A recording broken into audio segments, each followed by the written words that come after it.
नमस्कार दोस्तों, study point के ऑनलाइन प्लेटफॉर्म पे आप सभी का बहुत बहुत स्वागत है। इस वीडियो के माध्यम से हम ऋग्वैदिक कालीन तथा उत्तर वैदिक कालीन प्रमुख विदुषी स्त्रियों के बारे में अध्ययन करेंगे, क्योंकि एग्जाम में भी कई बार इनके काल से संबंधित क्वेश्चन आ जाते हैं कि कौन सी स्त्री यानी कौन सी विदुषी स्त्री किस काल से संबंधित है। तो सबसे पहले हम ऋग्वैदिक काल में घोषा के बारे में जानेंगे। घोषा कौन थी? तो ऋषि कच्छीवान की पुत्री थी। ऋग्वेद में इनके 10वें मंडल की जो सूक्त हैं 39 और 40, इसकी जो रचना की थी तो इन्हीं घोषा ने की थी। ये क्या था? रोग, विवाह और जीवन कामना जैसे विषय सिद्ध करती थी कि स्त्रियां सूक्त रचना करती थी। ठीक है, तो ये किस किस विषय से थे? रोग, विवाह और जीवन कामना जैसे विषय इन्होंने चुने थे, जो कि सिद्ध करते कि स्त्री सूत्र की रचना कर सकती थी।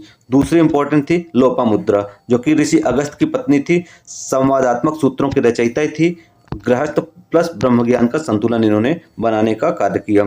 साथ साथ वैदिक गृहस्थी में स्त्री की सक्रिय भूमिका का भी वर्णन इन्होंने किया है। तीसरी विदुषी थी अपाला, जो इंद्र की उपासक ऋषिका थी।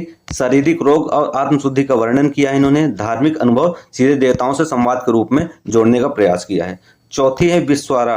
विश्वारा ऋषि अत्रि की पुत्री थी। अग्नि और इंद्र की स्तुति से संबंधित रचना की हैं। यज्ञ परंपराओं में स्त्री की भागीदारी के बारे में इन्होंने वर्णन किया है।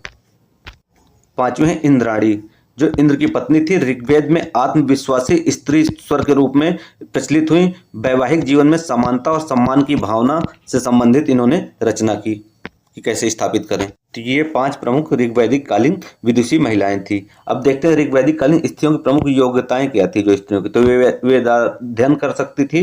दूसरा, कई स्त्रियां ऋषिका भी थीं। सूक्त रचना और दर्शन में दक्ष थीं। यज्ञ और धार्मिक अनुष्ठानों में इनकी सहभागिता थी। विवाह में स्वेच्छा था और सम्मान पूर्वक स्थिति थी इनकी। शिक्षा में कोई लिंग भेद ऋग्वैदिक काल में नहीं था स्त्री और पुरुष में। अब हम उत्तर वैदिक कालीन प्रमुख स्त्रियों के बारे में समझेंगे। तो वैदिक काल की जो प्रमुख स्त्रियां थी, तो इनमें समाज अधिक जब पितृसत्तात्मक होता है उत्तर वैदिक काल में, तो स्त्रियों की स्वतंत्रता कुछ हद तक तो घटती है। फिर भी शिक्षा, दर्शन, धर्म के क्षेत्र में कुछ असाधारण स्त्रियां होगी। आगे हम देखते हैं उत्तर वैदिक काल में, यहाँ स्त्रियों की स्थिति में बहुत गिरावट आती है ऋग्वैदिक काल से, लेकिन उसके बावजूद भी शिक्षा, दर्शन तथा धर्म के क्षेत्र में कुछ असाधारण स्त्रियां उभरी, जिनके बारे में हम समझेंगे। इस काल में स्त्रियां मुख्यतः विद्या, ब्रह्म विद्या, तर्क और उपनिषद चिंतन से जुड़ी दिखती थी। सबसे पहली है जो इंपॉर्टेंट महिला है गार्गी। ये ऋषि वैचुंक की पत्नी थी। जनक की राजसभा से संबंधित थी। बृहदारण्यक उपनिषद की प्रमुख विदुषी थी। ये बृहदारण्यक उपनिषद में ही याज्ञवल्क्य और गार्गी संवाद का भी वर्णन किया गया है।